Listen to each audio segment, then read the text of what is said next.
Hey, good people. This is the Confessions of a Nail Tech podcast. I'm your host, Rashida H. Muhammad, nail tech affectionately known as Ra. I have so much to share with you this evening. Welcome. Let's get started.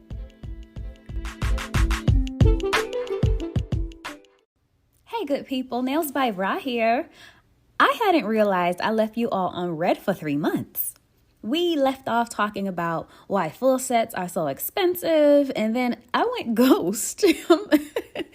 I'm sorry. I'm kidding, but I'm in graduate school and the semester just wrapped up and now I'm back. I usually leave you with 30 to 40 minutes, but today we have so much catching up to do. So pour your tea, coffee, or beverage of choice and let's chat. I truly am amazed by how fast time is flying. We are already in the month of May and the year is halfway over. Can you believe it?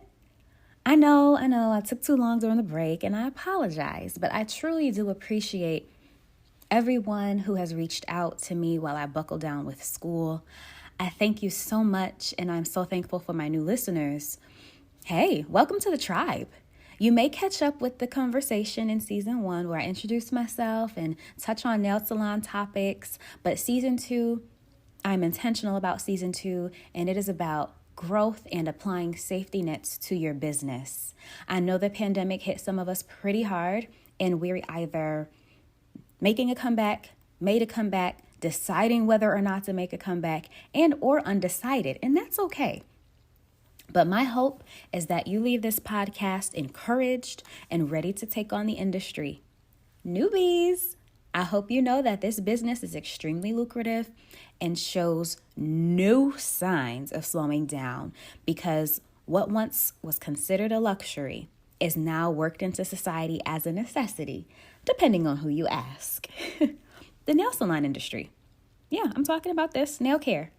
The nail salon industry exclusively, not including hair, not including makeup, not including barbering, none of that, just nail care, is a $9.9 billion industry on the global market as of 2020.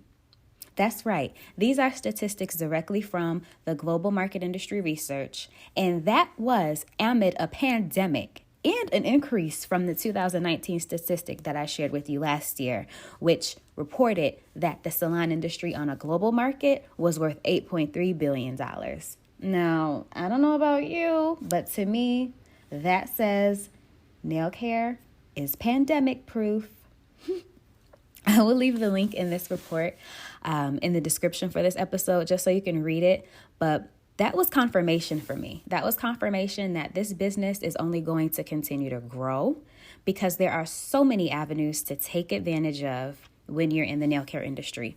So newbies, I don't want you to get overwhelmed, but during your career journey, don't be afraid to step out and take creative chances. And what I mean by that is there are so many opportunities to work under a podiatrist as a medical nail technician, where in this position, you are working under the direction of a podiatrist and you are providing nail enhancement. You will be a certified appearance nail enhancement for persons who have experienced issues with their feet. So they're recovering from a foot fungus, they have nail psoriasis, they're diabetics, or they're elderly. So you are trained and certified to assist the podiatrist in the appearance of the feet. And that's just one avenue alone I could think of from the top of my head, but it's worth looking into and has job security. You could also meet some athletes, by the way.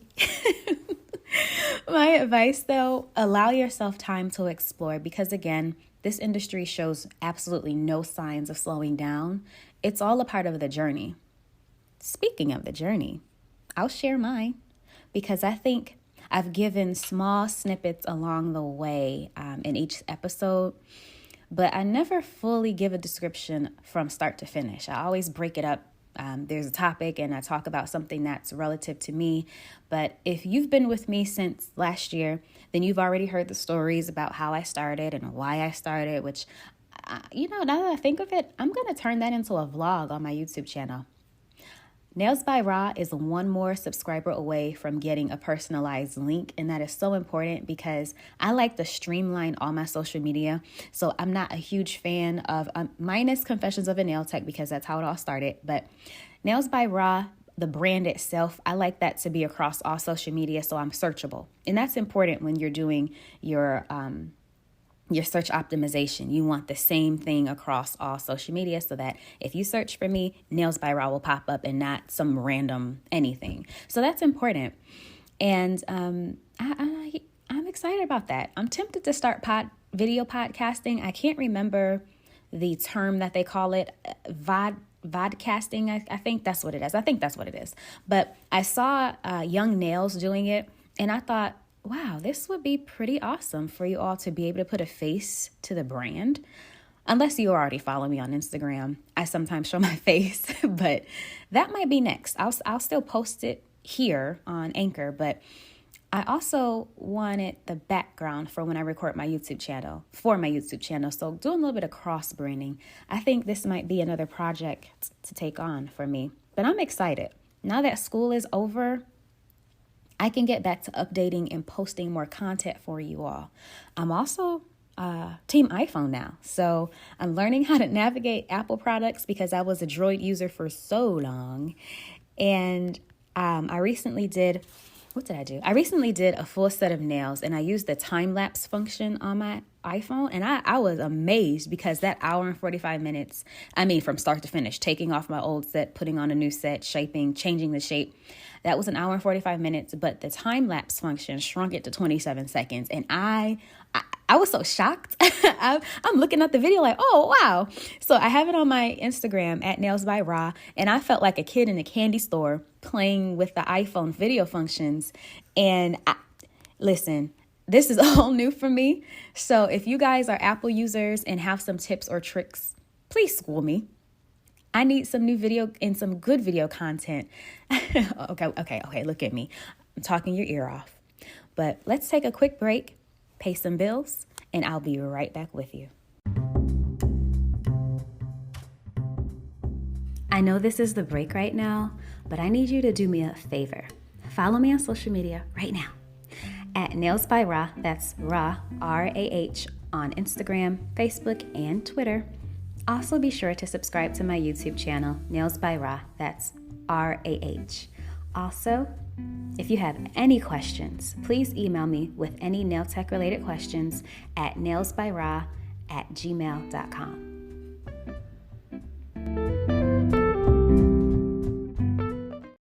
Can I be honest with you? School was challenging. Oh my goodness, it was so challenging. Spring semester whooped my tail. It did. I got my tail whooped spring semester. And I came to the conclusion, and I realized this too, even in undergrad, when I was studying to get my bachelor's degree, spring semester was always much more challenging than the fall. And I honestly don't know why.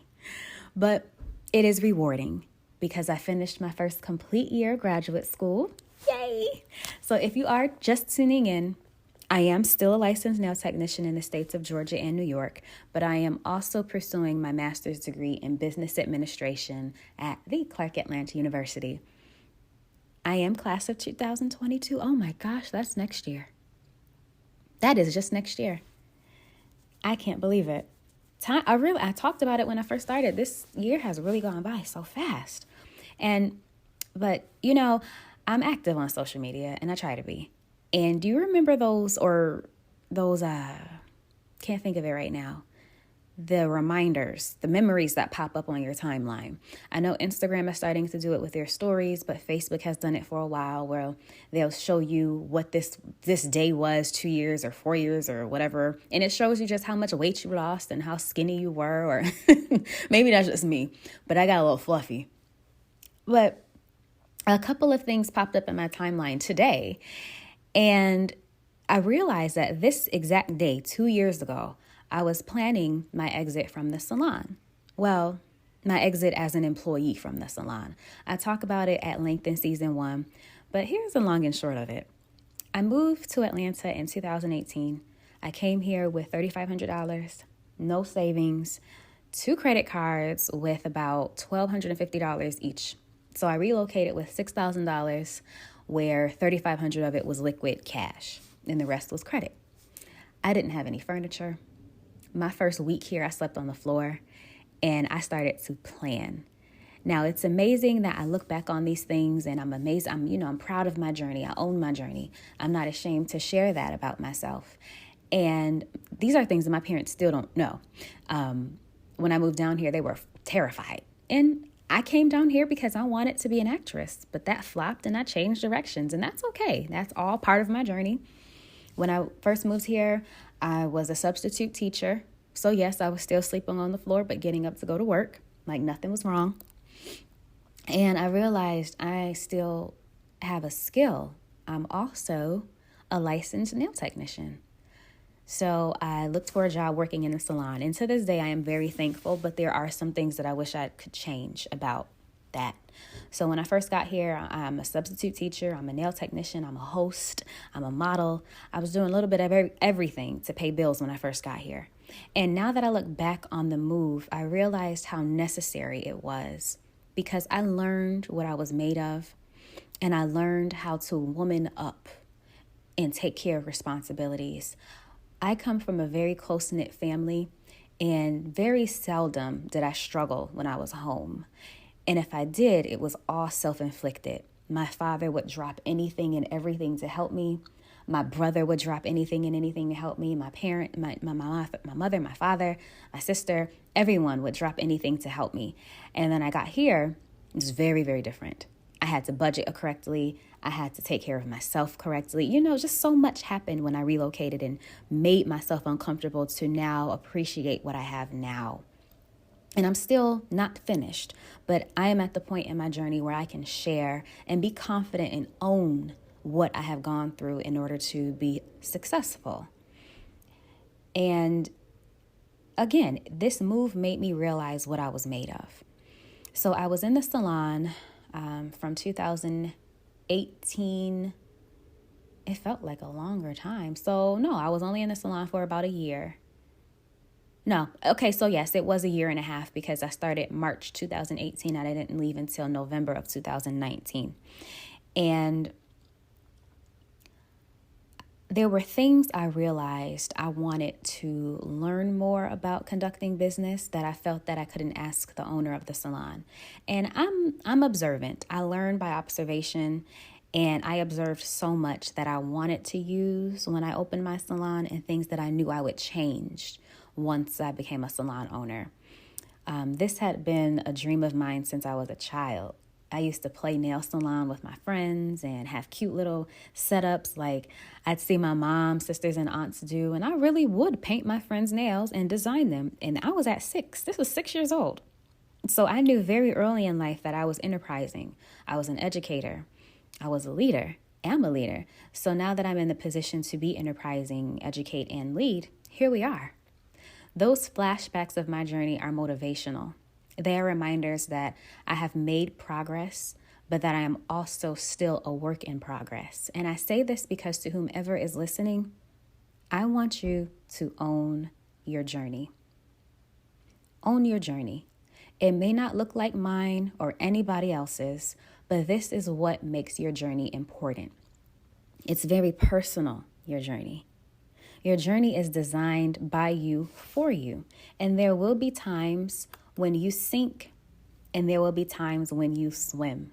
But both times you have to keep your butt in that water, and it is all about the way you navigate and maneuver. And today, I'm going to get into my journey, and I hope that by the end of this episode, you are inspired and you continue your path of nail technology. But we're going to take a quick break. We'll be right back.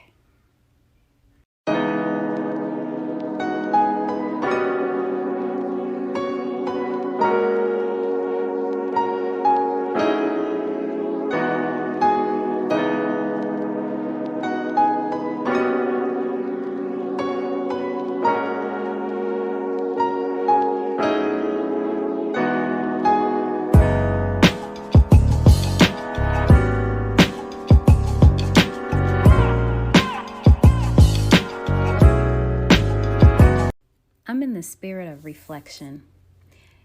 And now that I think about my journey and I share my journey with you all, I may choke up a little bit now that I think about it, because I've really come a long way as far as the nail industry and being in the nail salon business for so long, and then realizing when it's time to take a step back and regroup. And I think that's what I'm currently doing. I'm regrouping. And if you are currently a nail salon owner, or you are currently a nail technician or a nail technician in training or a student, understand that there is power in taking a break and there is power in pivoting. And those may be my two main topics while talking about my journey, that it's okay to pause and take a break. That doesn't mean you gave up. It just means you're taking a break. Now, as you know, or if you don't know, I did step away from the salon late 2019. So this coming November, it will be 2 years since I've worked in an actual nail salon. However, I did stay in touch with a few clients, and I kept some clients and was able to do mobile nail salon services on top of just keeping my own nails and feet done as advertisement, and to stay sharp, because this is one of those things where if you don't use it, you may lose it. And I certainly like to share that even if you do stop and take a break, make sure you're still catching up on your continuing education courses. Make sure you are still staying active in the arena at some point. Maybe not necessarily working in a nail salon, but doing what's best for you to stay sharp on your skills. And in that time, my nail tech license in New York State expired. So I had to reapply. Well, not reapply to the entire service, but I ended up paying the same fees. So for New York State, I think I'll talk about it a little bit. You visit the Department of Licensing as you would in any other state and just renew. So I had to renew my license for New York State just this year, and there wasn't an additional fee. I think I paid $45. And then my license in Georgia expires in August. So I will also be going through that too, to update and renew. And I said all that to say that even though I haven't physically been in a salon, I have still done things to stay on top of the industry and what I'm doing. I still do the tutorials. I still am actively working with Premium Nails as far as the products that I've been receiving for free in exchange for tutorials and promotion. That was something that I worked on when I left the salon in 2019. By March of 2020, I had the brand ambassador position with Premium Nails, and that came after I just posted working with one of their products. They were trying to match their powders with their gels, and I ended up working one of their dip powders, and I really liked it. It's pigmented, it's beautiful. But that was Premium Nails, and I reached out, and that was a journey in itself. So I guess I should start there, because when it comes to nail technology, I have always had an interest in beautification of nails, and I'm one of those strange people who actually enjoys the smell of monomer and the nail salon, even though you shouldn't be exposed to monomer at high levels like that without proper ventilation. But I enjoy the scent. I like it. So from age 6 onward until I was licensed as a nail technician, that's what we'll do. I just thought about that. I'm usually more prepared and I write things down, but I'm just speaking from the heart at this moment. And I hope that you take notes as well, especially if you are just learning about nail technology or interested in getting into this industry. I hope that you consider all of your options and know that anything that you're interested in doing, there's a way to integrate them. And I'll get into that a little later, meaning that when I was coming up, my parents made sure that, an education was first and foremost. But my father always would say to my brother and I, he would say, either you're going to go to school or you're going to learn a skill. And if you learn a skill, you'll never go hungry. And that is very true. because when I was in undergrad studying to get my bachelor's degree, I took a leave of absence from school my junior year, and that was in 2011 going into 2012. And I realized that I enjoyed doing nails because in undergrad, you're always thinking of ways to make money. I was working part-time at JCPenney, and the commute was ridiculous because if you know anything about Buffalo, New York, you realize that the city's bus system, the public bus transportation system, it doesn't go to certain areas for reasons, if you get my drift. It doesn't go to certain areas in the suburbs for reasons, or that the routes cut through the inner city and just tries to stay out of the suburbs. So it makes it almost impossible to get from Amherst to Cheektowaga, especially where I went to school, from Amherst to Cheektowaga, without either A, spending a lot of money, or B, being taken way out the way just to go in another direction. So I ended up quitting that job and just doing nails for my classmates, my roommate, and making some money off of it. So I decided my junior year that I needed a break. And this is important. I talk about it, I mentioned it earlier. Taking a break is okay, just as long as you don't stop. So I took a break, took a leave of absence from my undergrad because I was overwhelmed that year with school. I had things going on at home personally, and I had broke up with my boyfriend. Like, there was just so much. Life happened to me junior year of college, and I needed a break. So I took a break.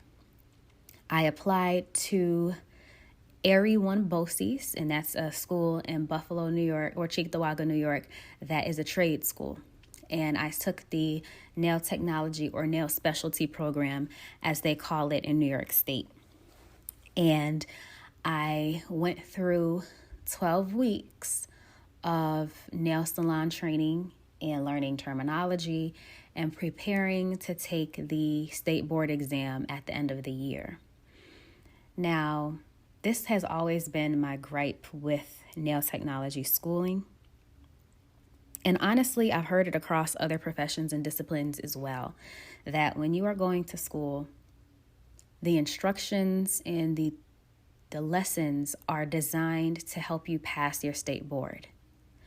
Everything else that goes on in a nail salon, I'm going to say you use probably about 15% of what you learn in school in the salon, because there are just so many unwritten rules and things that you just have to learn by practice. So I took the state board exam, passed on the first try, which I was very thankful for, and I was excited. However, I had a couple of things that were against me.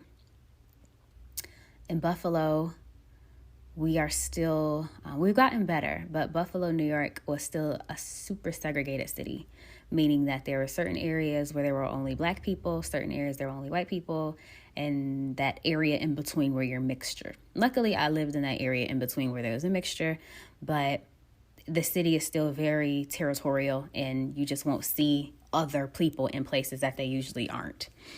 And the nail salon was one of them.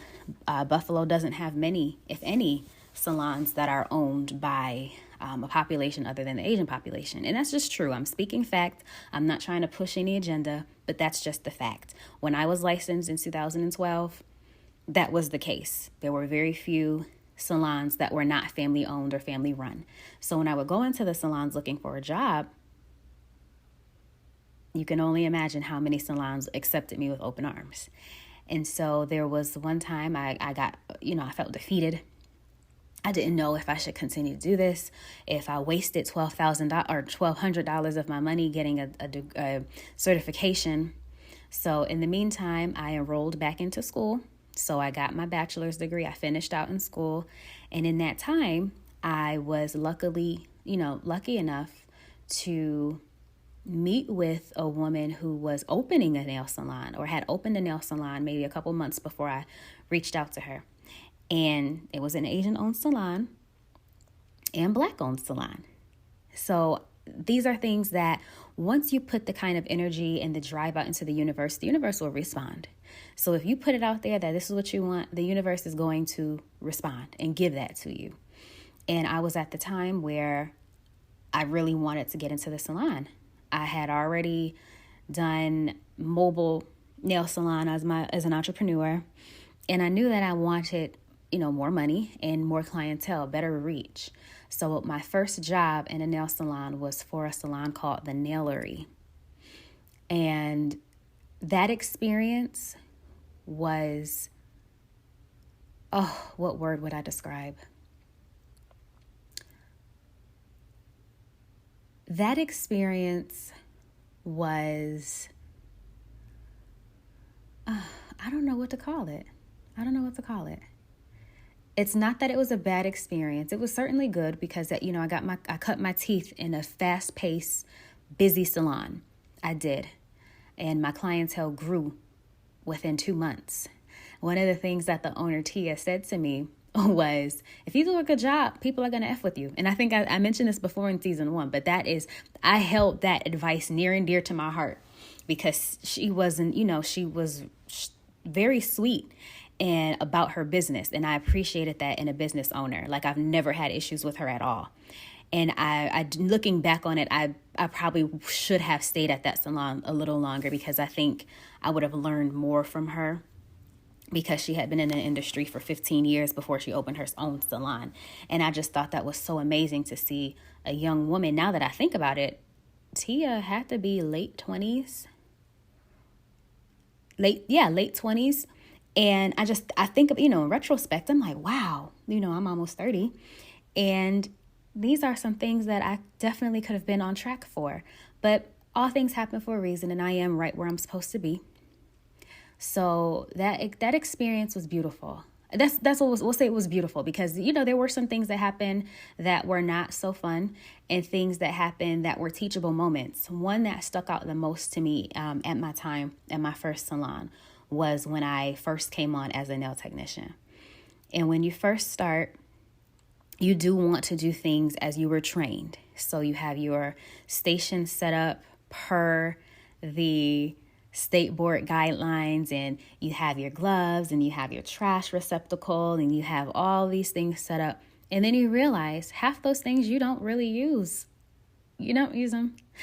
And I think that was interesting because I showed up the first day with my drill and my brush and I was ready. And I was the slowest nail technician starting out because this salon had women who loved acrylic nails and acrylic was life. And this is way before we started doing dip powder. But it was acrylic nails and the zero space, the negative space design, and just so much that I didn't know until I actually started to work in a salon.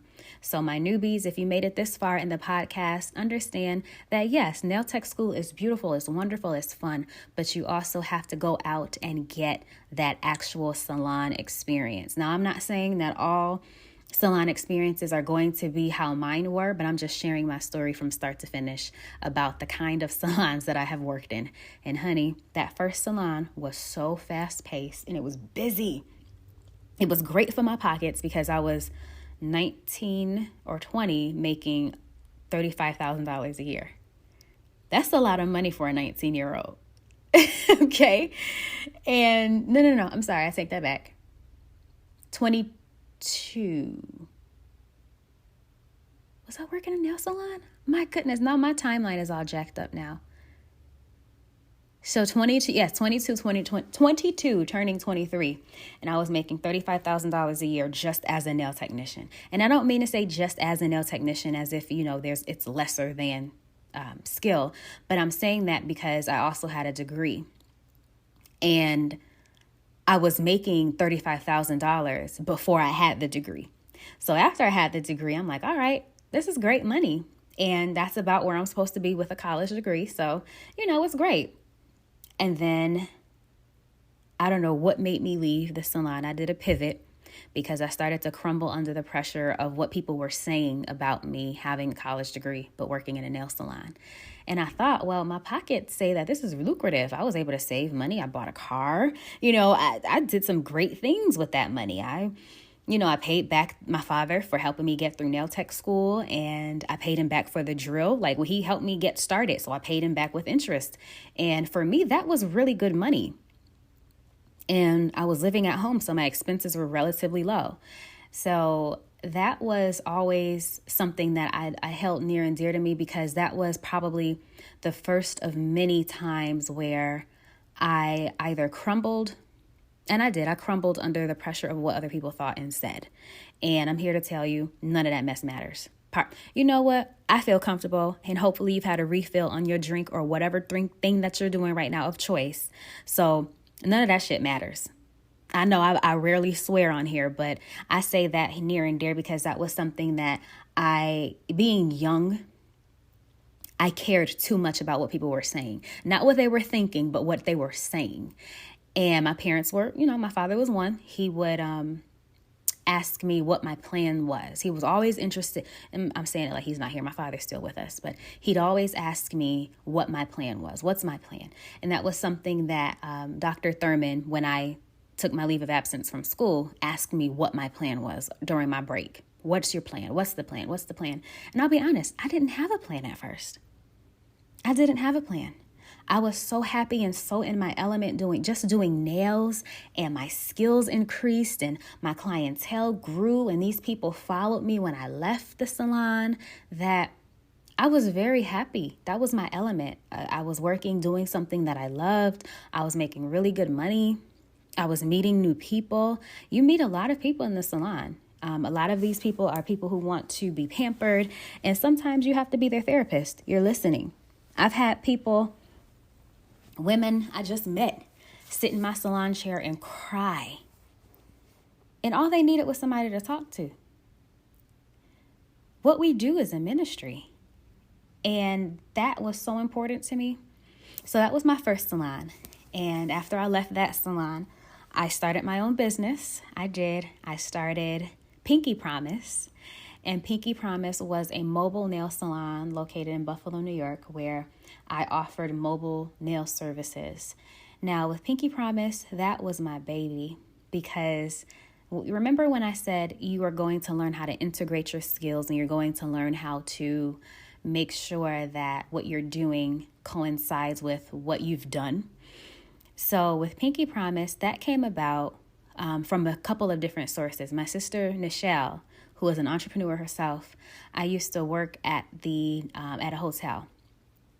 And we were sitting there talking about businesses that we wanted, and I was expressing that I wanted to open a nail salon. And I had already had experience working on the business development side when I did my internship during my undergraduate studies. I was an intern for the Erie County Employment Opportunity Commission, and the division I worked for was responsible for certifying businesses as minority-owned and women-owned businesses.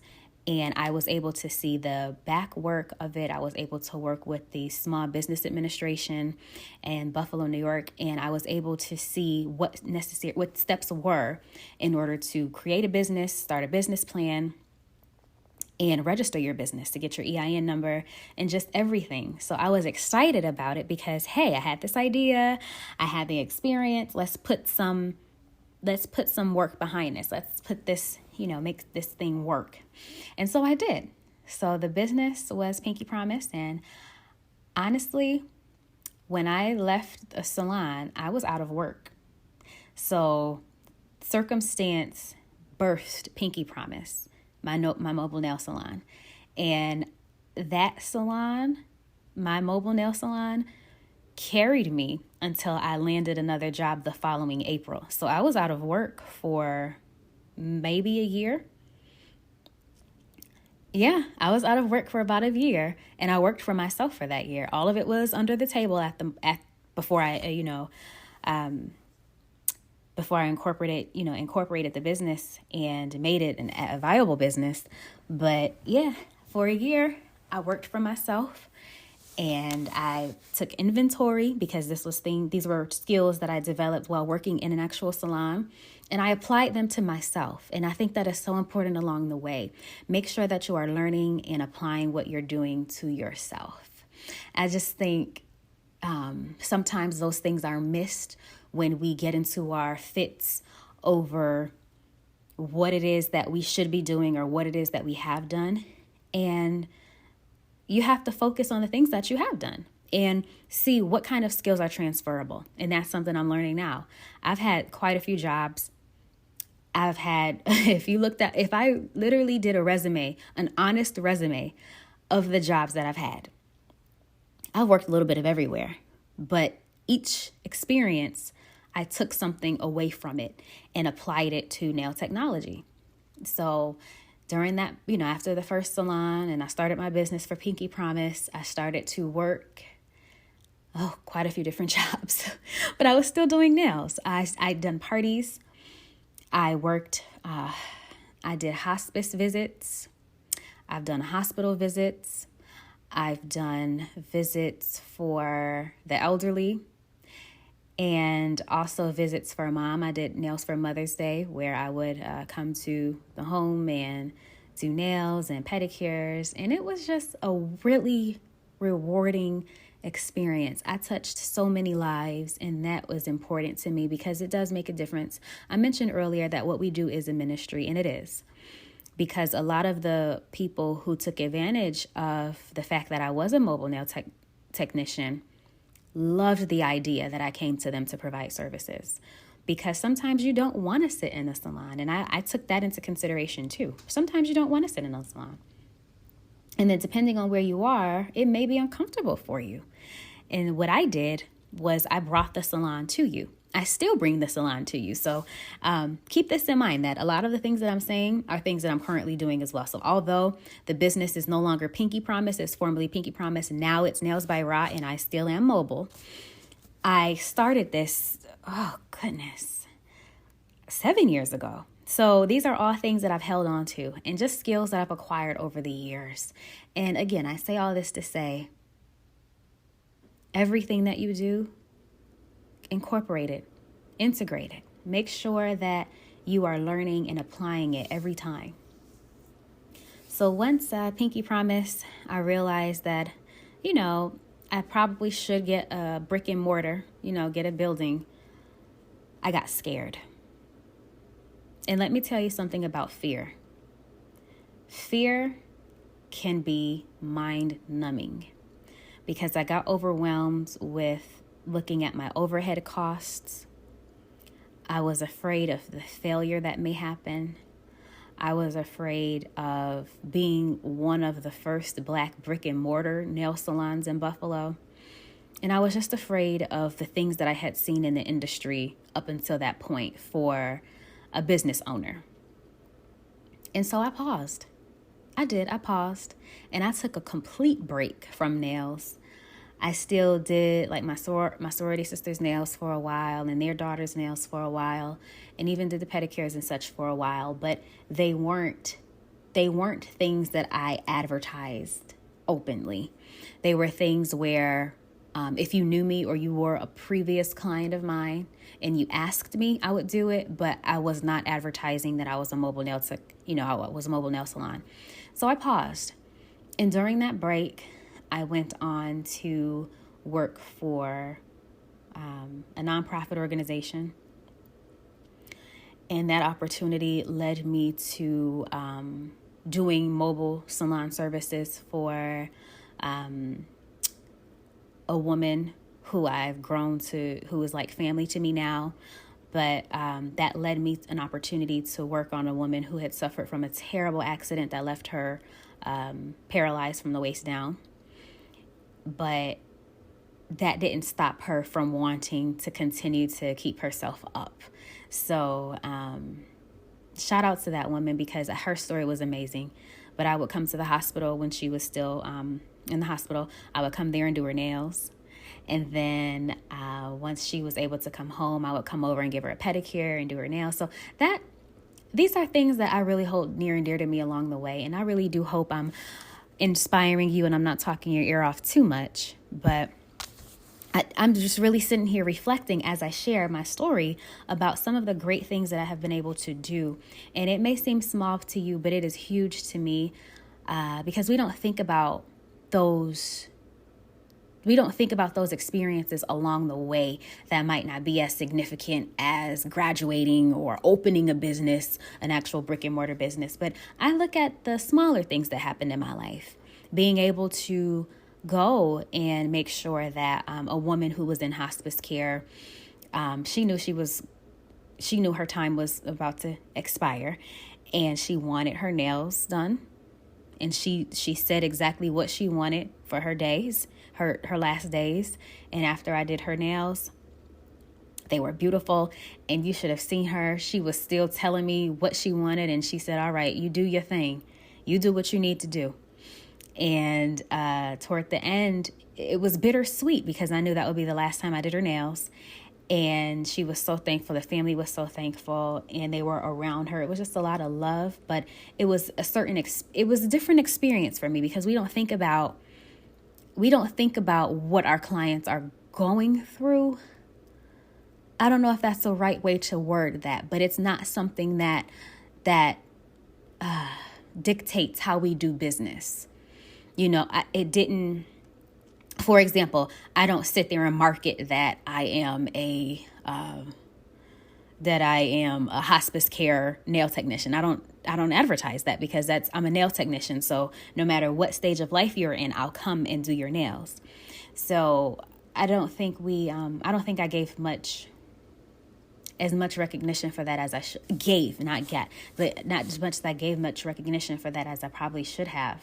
But it was something wonderful for me to be able to be of assistance to people just at their moments where life was being very serious.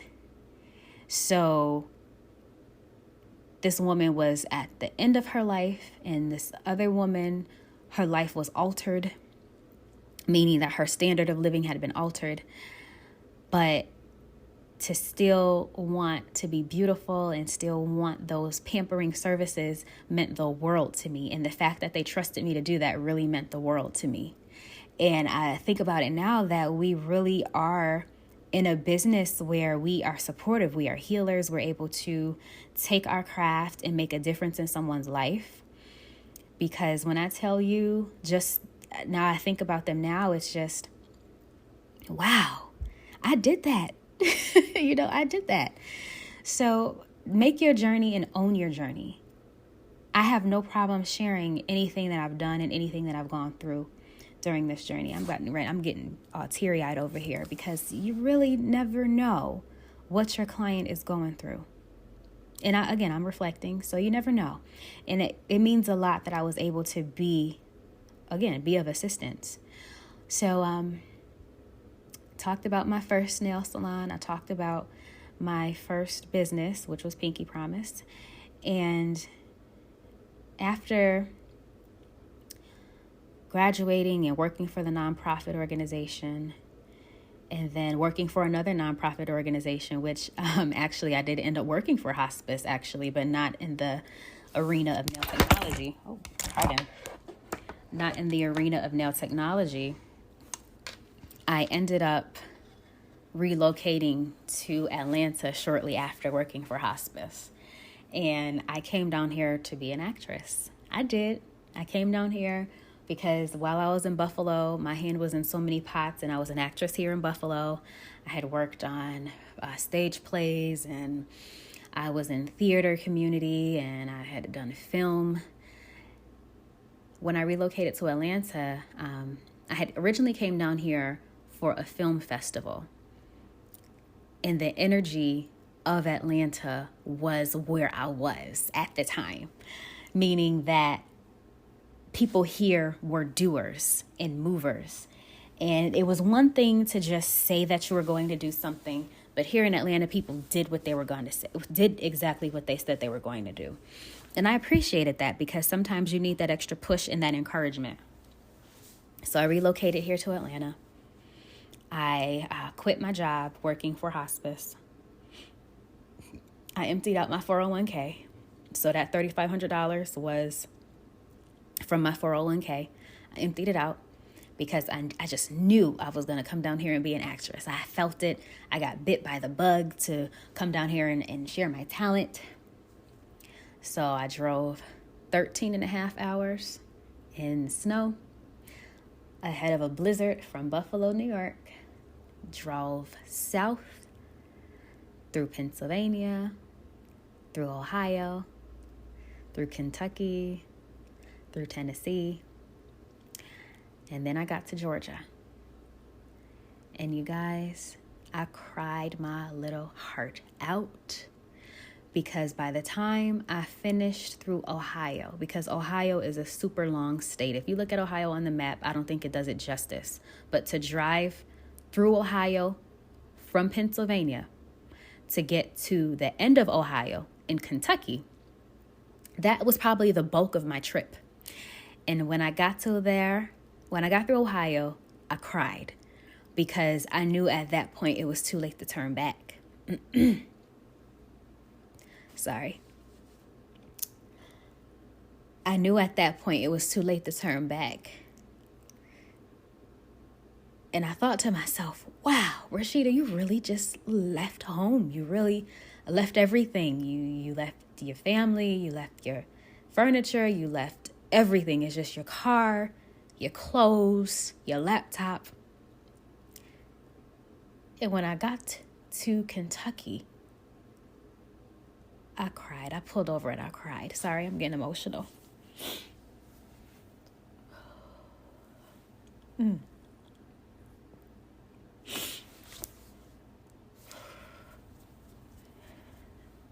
I got to Kentucky and I pulled over and I cried. And I never told my parents that, because I was scared shitless when I got here. I said, what the heck am I doing? I was equal parts excited, but I was also scared, because I'm like, I'm here by myself. I don't know anybody here. The family that I do have here, they're extended family, so they're my godparents' family. Even though I never was raised to feel differently, they never raised me to feel differently. They still treated me like their niece. But it's different when it's your bloodline. So when I actually got to Georgia, and I got to my little 1-bedroom, 500 square foot apartment, I unpacked my car. I took a selfie in my Damon College sweatshirt. I was smiling. And then I went to sleep. I made a pallet on the floor with a little bit of blankets that I had, and I fell asleep in my carpeted 1-bedroom apartment in Atlanta, Georgia. And that was on January 19th, 2018. So when I got here, I roughed it. It was hard. That first year, I had a lot of heartbreak. I had a lot of make or break moments. There were times where I thought I was going to have to come back home. There were times my parents were encouraging me to come back home. And my father, well, baby cakes, if you got to come back home, it's okay. It's all right. If you got to come back and regroup and then come back out. And I was determined to not do that. So when I first got here, I had already had a job lined up working for Atlanta Public Schools as a substitute teacher. Now, as a substitute teacher, I didn't have any benefits. I was just paid. It was, you come in during the school year. Some teachers prefer long-term substitute teachers. And since I had my degree, I was eligible to do that. And at one point, I thought I wanted to be an educator, working with K through kindergarten through second grade. And I was making decent money. I was making $2,500 a month. And for me, that was decent, because I was making that back home working for hospice. And so the cost of living at the time was relatively the same. And I was able to work and save. And I realized that I wanted to still do nails. So I was licensed. I had transferred my license. I think I talked about that before too. And the agreement when I started working in the salon was Monday through Wednesday, I would work as a substitute teacher. And then Thursday through Saturday, I would work in the salon. Well, I saw how busy it was on Wednesdays in the salon, and I was chasing the money. So I decided that only Mondays and Tuesdays I'd work as a substitute teacher. And then Wednesday through Saturday, I would work as a nail technician. And that worked out for me for the most part. And then I was assigned additional responsibilities as a nail technician. So,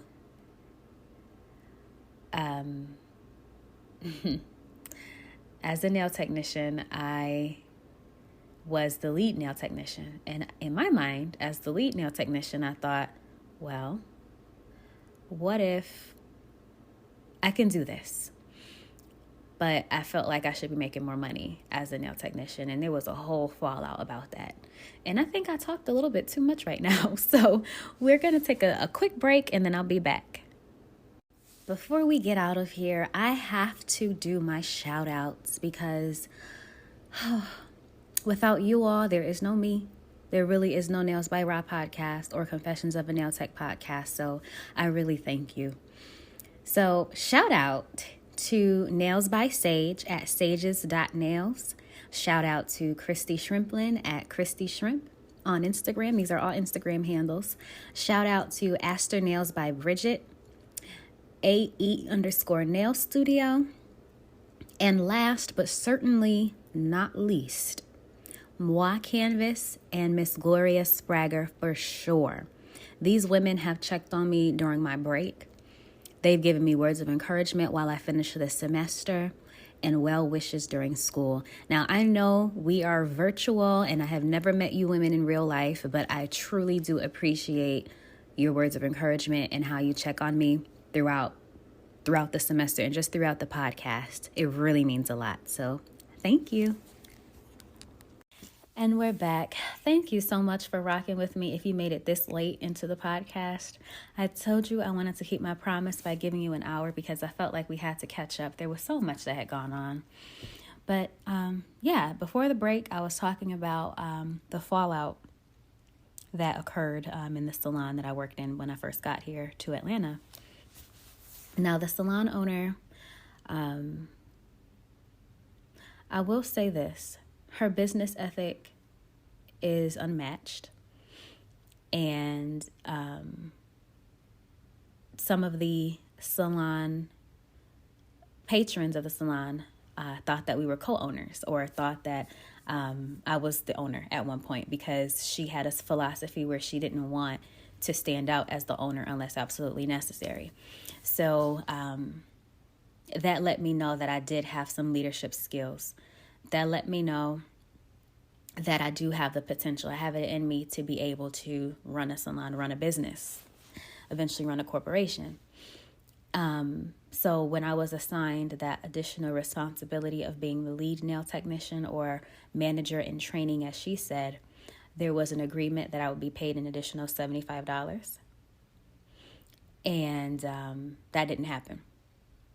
And I was looking forward to that because I was facing some financial hardship at the time.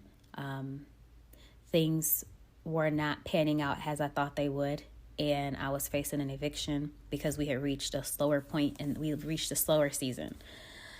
And that usually happens after back to school and just before the holidays. So things slow down tremendously in the fall. So spring and summer months are usually our peak months. And then fall and winter, not so much, depending on where you are. Because I have worked in salons where that wasn't the case, but this one here was much different. So there was a disagreement, and I let the owner know that I'll have to cut back my hours at the salon so that I could still teach or so that I could start driving for Uber or Lyft. And that was actually my saving grace, driving for Uber and Lyft, because when I first signed up with Lyft, there was a promotion where if you completed 100 trips within your first 10 days, they would give you an additional $1,000. And I needed that money because, again, I was facing an eviction. And I'm being super transparent right now because these are just the ins and outs of the things that have happened to me on my journey. And I share these so that they don't happen to you. Or if they are happening to you, I'm sharing how I got out of that situation. So that experience struck me that I needed to start making moves to exit the salon industry, working for someone else where I'm not necessarily in control of all of my income, and get into a position where I would be in control of my income. So that fallout, because the owner reacted to me in a way that was not favorable, in my opinion. And I took that to heart. I never let it interfere with my work and coming to work, but I did note that. I kept it in the back of my mind that I needed to start to make a strategy, an exit plan. And it took about another 6 months for me to actually leave. But that fallout let me see her for who she was. And I looked up to her, so it hurt my feelings that she responded to me the way that she did. And it's already tough out here for nail technicians. It's already tough in here for the business, the industry, especially when you are dealing with what you're dealing with. And in retrospect, I understood that she was also under a lot of pressure. And there was a salon opening up in the same plaza as us. So less than 4 doors down from us, there was going to be another nail salon, an Asian-owned salon. And there was supposed to have been a clause in her contract that there was a no compete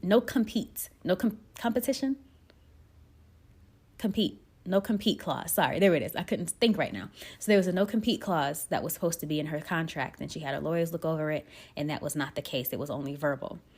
And the plaza we had been renting from had changed ownership so many times that it got lost in translation. And the new owners thought it was a good idea to have a nail salon, 2 nail salons in the same plaza. So she was under pressure from that. And then also afraid of losing nail technicians, which had already happened. And then another blowout happened where things that I really said about the situation came out to her.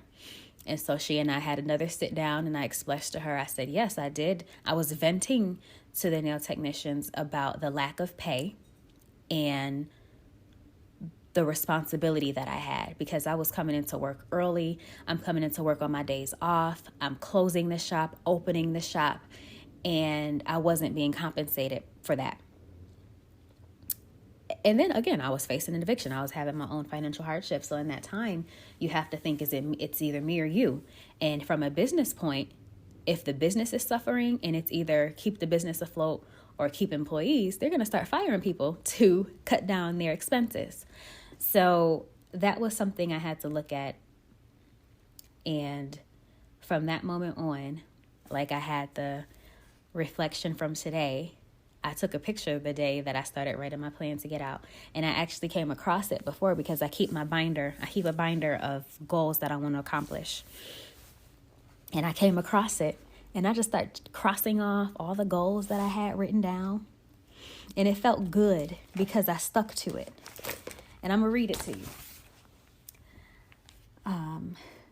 That day, I wrote down, I need to find a job with benefits. I did that. Because when I left the salon, I ended up working for ProMove, which is an apartment finding agency here in Atlanta. And I was there up until recently. So again, after I left that salon, I still had, I'm skipping some things. So after the blow up, I continued to work in the salon like everything was fine, but I actually did start looking for another job. I kind of gave her a heads up that that's what I was doing because I didn't want her to be blindsided. And I had hope that we would do better. And then I want to say a week after we had our sit down, the income increased a little bit. But then after that, we had days where we'd sit in the salon and make no money. We was actually losing money because it cost money to get to work. It cost money to feed ourselves while we were at work, but we never recouped that money. And I thought for sure that even in those days, I would still get my $75 per check or however she wanted to break it down, but that never happened.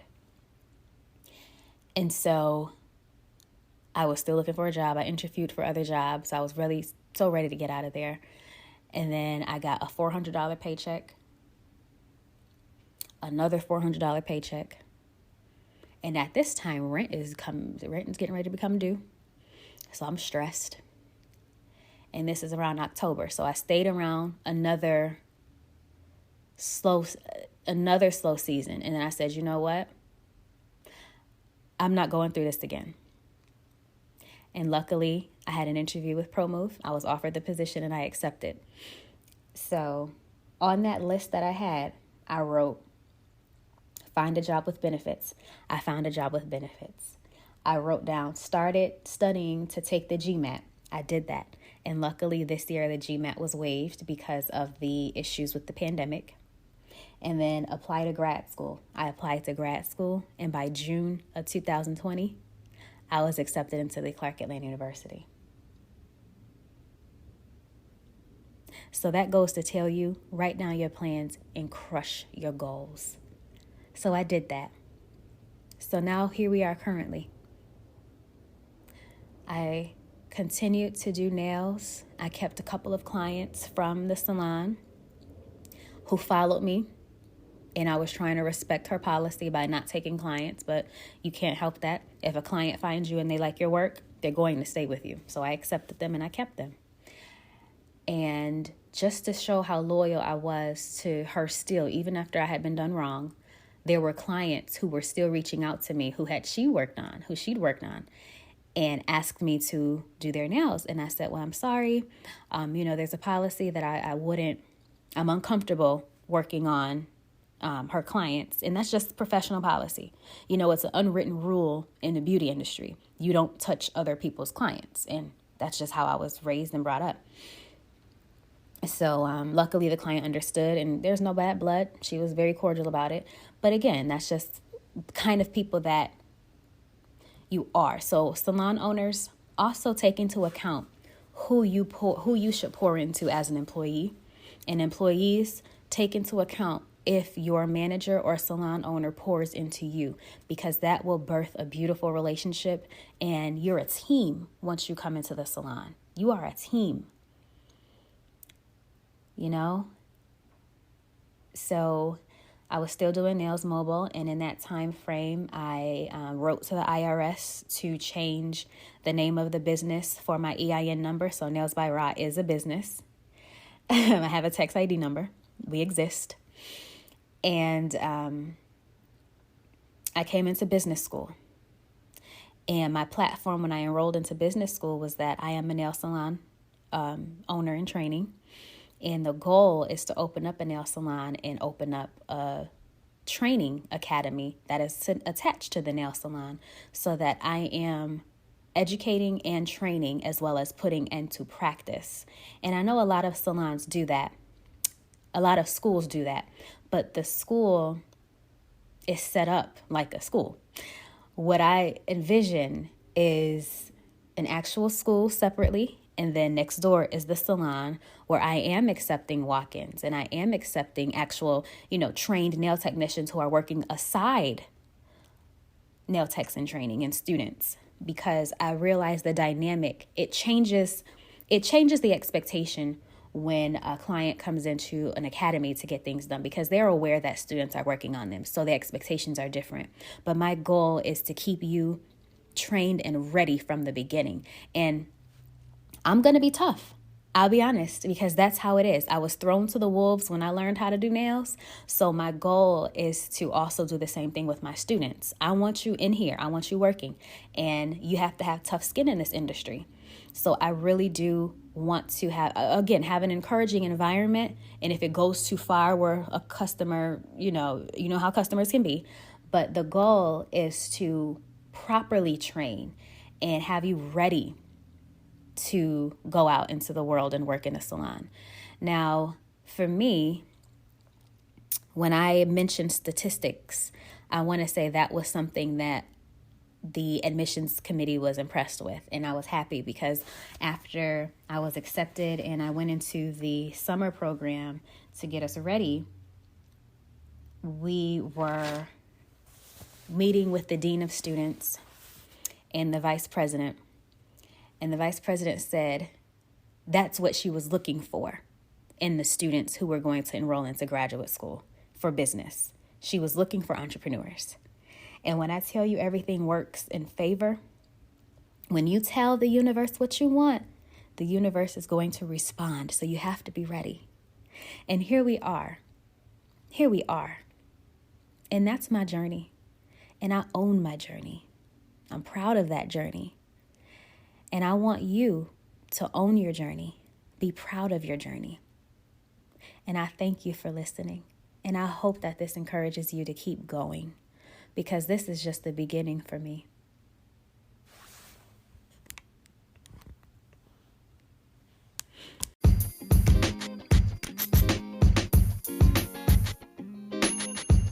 Hey there. I know we talked about so much today, and I really want to thank you. Just thank you for being avid listeners and for checking on me throughout this entire process. I know we reached so much and it's been an hour, so I want to thank you first and foremost for sticking with me this entire time. But here's a little recap of what we talked about today. I welcomed you back with my story time, and I hope to have more conversations like this. And I hope you can keep the conversation going with me. I'm at nailsbyra@gmail.com. Or if you feel like sharing your story and don't mind me sharing your story, feel free. But I did talk about owning your journey. Be proud of your journey, because it is important to you and it is personal for you. And you never know, your journey might inspire somebody else. But I want to encourage you to keep going. Don't give up. Until next time.